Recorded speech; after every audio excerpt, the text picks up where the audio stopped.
Hey everyone, thanks for watching the Get Your Mind Right podcast. I'm Brian Mendenhall, President CEO of Family First Life Central Division. Guys, please like, comment, subscribe, and follow us on YouTube, Spotify, and Apple Podcasts, or any other place you watch your podcast. Enjoy, guys. Thanks for watching. Hey guys, thank you for joining us on the Get Your Mind Right podcast. I have a special guest, Kurt Buxton. Appreciate you jumping on, man. Hey, I kind of want to go right into it.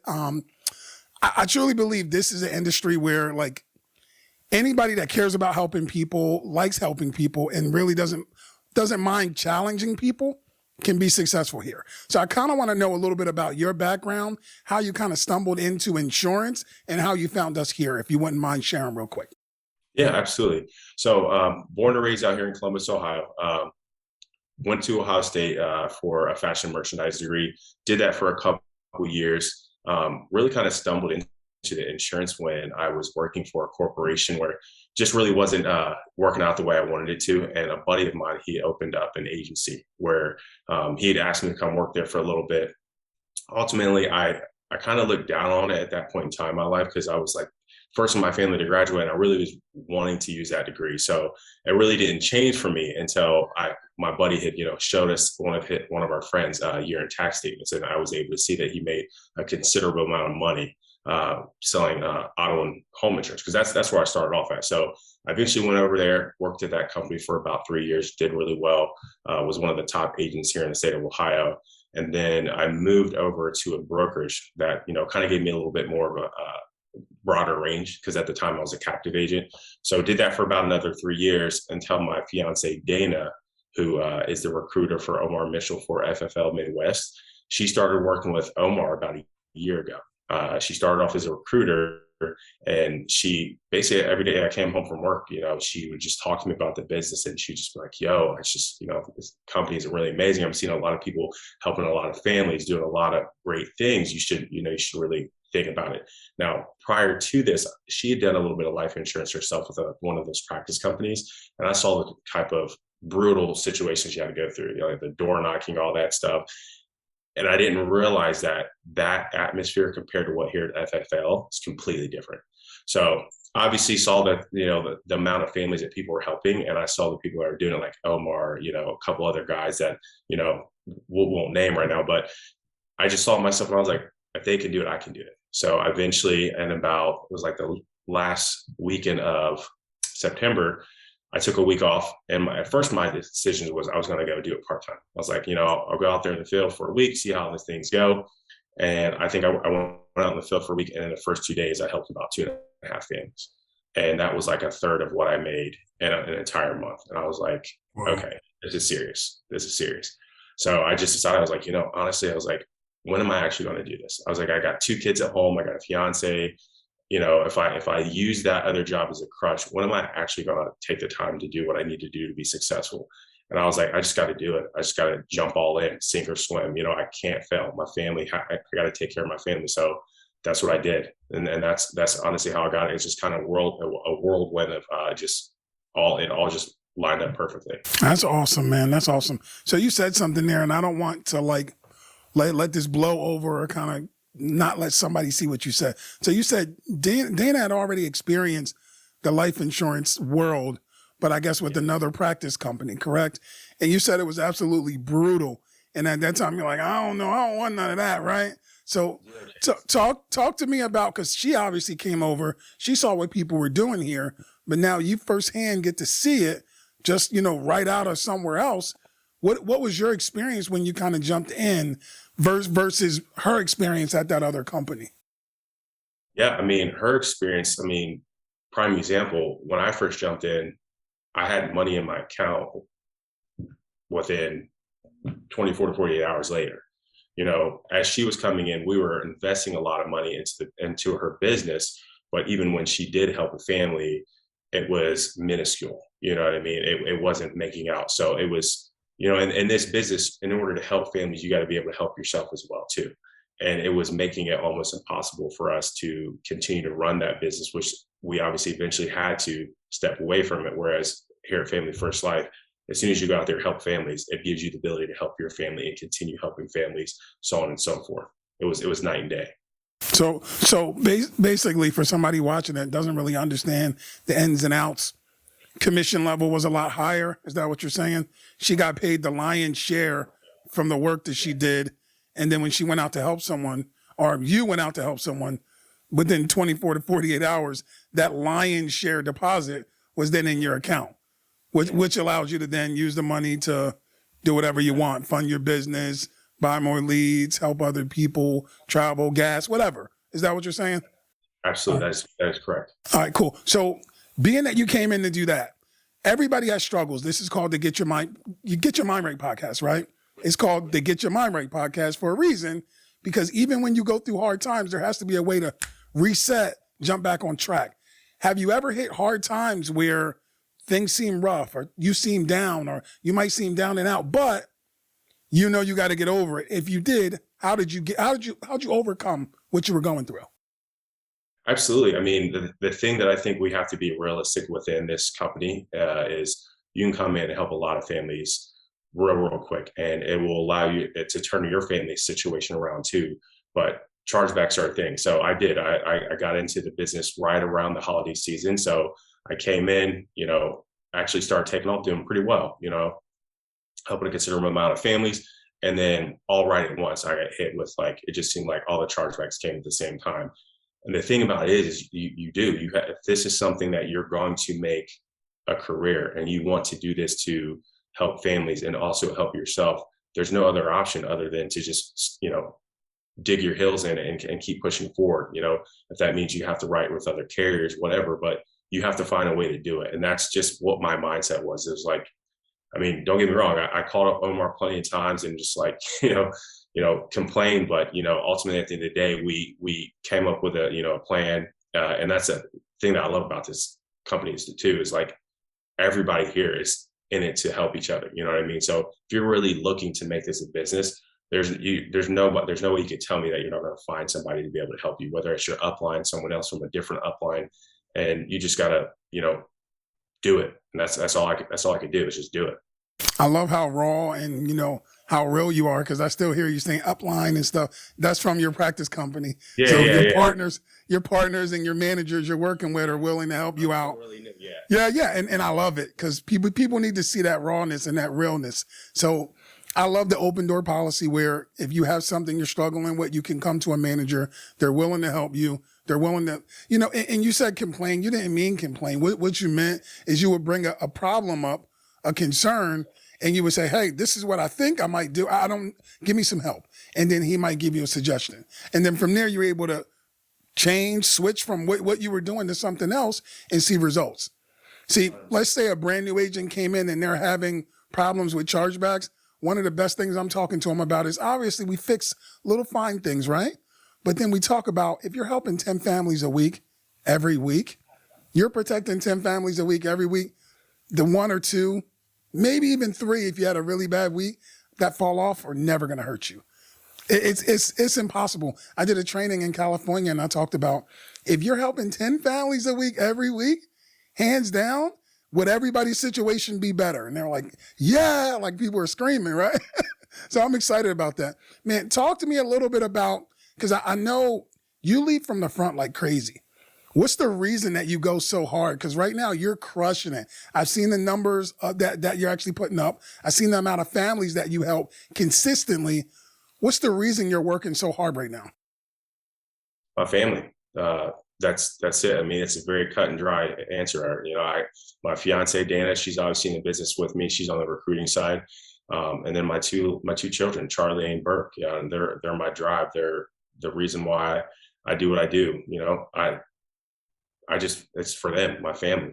Ultimately, I just want to help my family, and then it's like a double-edged sword, because at the end of the day, I'm getting to put my family in a better position that I didn't grow up in. But then I'm helping families as well too. So it feels great. But that's why I do what I do. So I asked you that for a reason. And I knew you were going to say something on the lines of helping your family. But I think you're going to be approaching shortly a period where the money is cool, helping your family's cool. You're going to come across something else where you have more money than you've ever had. And you're going to get to a point where it's more than enough. And then I can tell that you're just not a person that makes decisions based on your bank account, right? What are you going to do when you've got all the money that you can use? What are you going to do when you hit that point? Why will you then work so hard?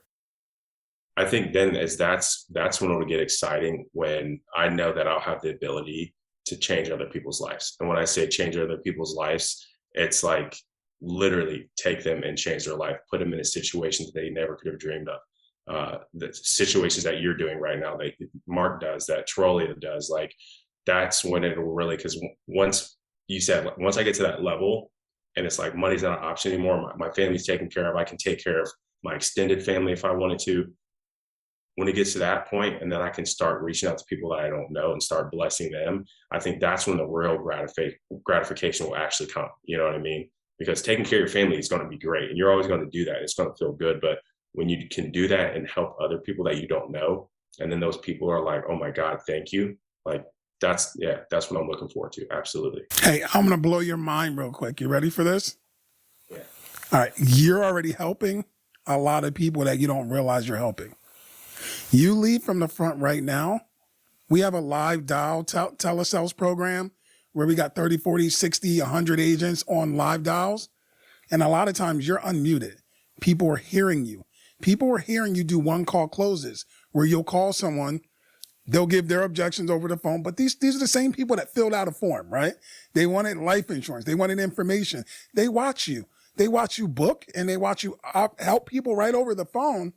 You're inspiring other people. You're empowering other people, teaching them how to go out and help their families. And guess what? You get zero. You don't get anything from it. You're not getting paid to train these people. So you're already doing what you inspire to do on a higher level. So I think you mean like what I'm doing as far as flying around the country, pouring into people. You're going to be able to do that same thing also. But right now, you're already doing it, brother. You set yourself on fire. People are coming around to watch you burn, and it's exciting. Let's break down now a little bit of psychology about what you do, because you're crushing it on the phones. Talk to me a little bit about the psychology on the phones when you're talking to these clients, how you're getting them to move, and how you take control. If you can break some of that down. Yeah. So back at one of the other companies, I just cold called all the time. So you had to find a way to bring somebody's guard down, so that way they're not immediately ready to jump off the phone with you. And some of that is, tricking the client, I'll call it. So my script is I'll call somebody and I'll say, hey, we spoke a little while back. I'm essentially like, hey, Brian, we spoke a little while back. Do you remember that? It's a couple months ago. You might not remember. And what that's doing is that's making them stop to think, one, does this person's voice sound familiar? Do I remember talking to anybody?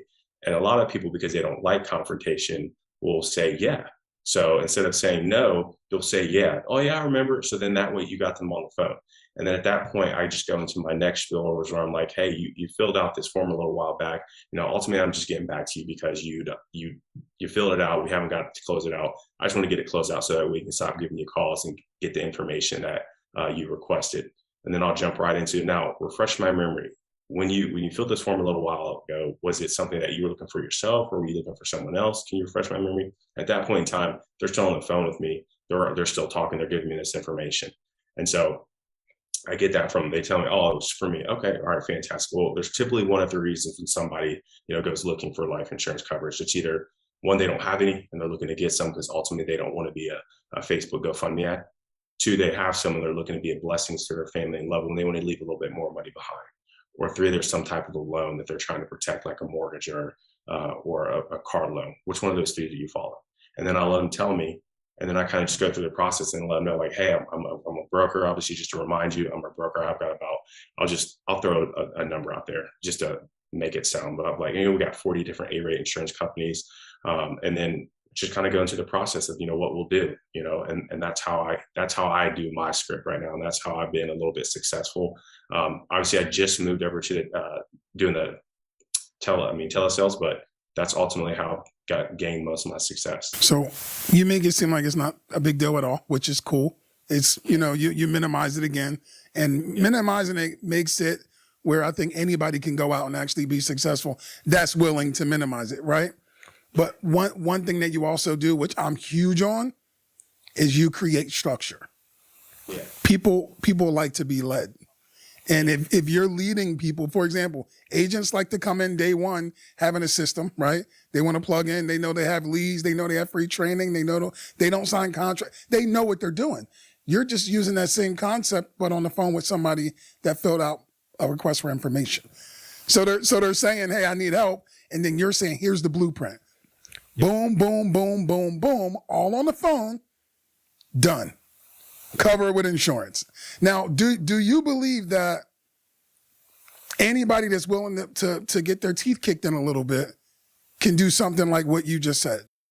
Absolutely. I mean, 100%. I mean, for the first full month in the field, when I was in the field, that's all I did. Crash and burn the whole time, squeeze out a couple, helped a couple families here and there, but it wasn't anything. And then that second month that I was officially here is when I stopped overcomplicating things. And that's where I really think where things change for me, is because I think people come into this business thinking that it's like rocket science, and it actually is as easy as it is. It's just helping families and just finding a way to listen and determine how you can best help that family, and just allowing it to be that. And that's all it is. Because when you try to make it more than what it is, that's when you overcomplicate it. That's when you confuse the clients. That's when the clients feel confused, and then they don't feel like they can trust you.